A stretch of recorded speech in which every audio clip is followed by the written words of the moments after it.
I am now going to be speaking with Mr. Steve Swart of the ACDP. Thank you for joining us today, sir.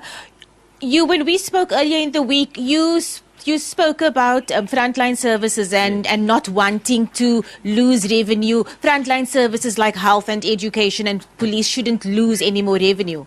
Yes, no, absolutely. And good morning to you and good morning to the viewers. Well, firstly, taxpayers are demanding value for money.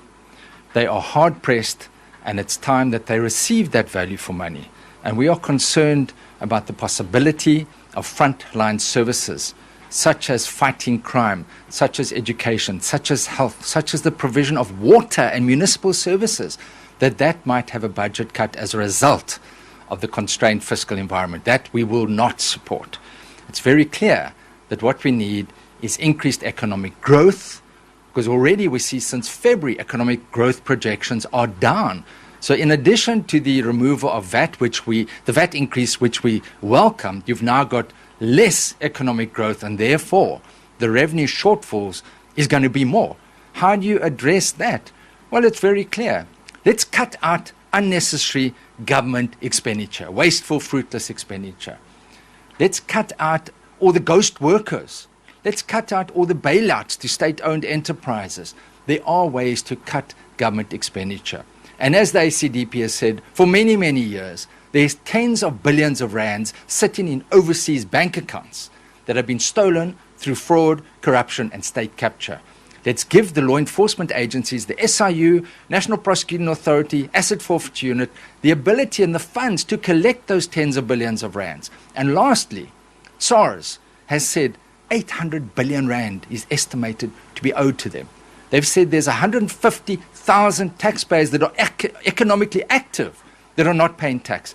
Even if they collect 10% of that, that's 80 billion rand that will go a long way to help the budget deficit. We can't loan more, we can't tax more, so we've got to live within our expenditure, we've got to continue with fiscal consolidation and provide taxpayers with value for money as good stewards, as leaders with good stewardship.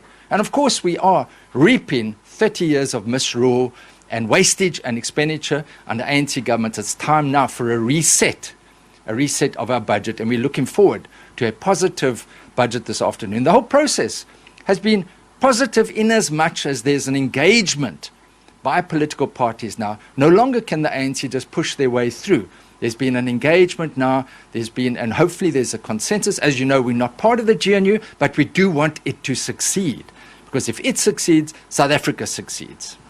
Speaking about engagements, Cyril Ramaphosa has an engagement later on today with Donald Trump.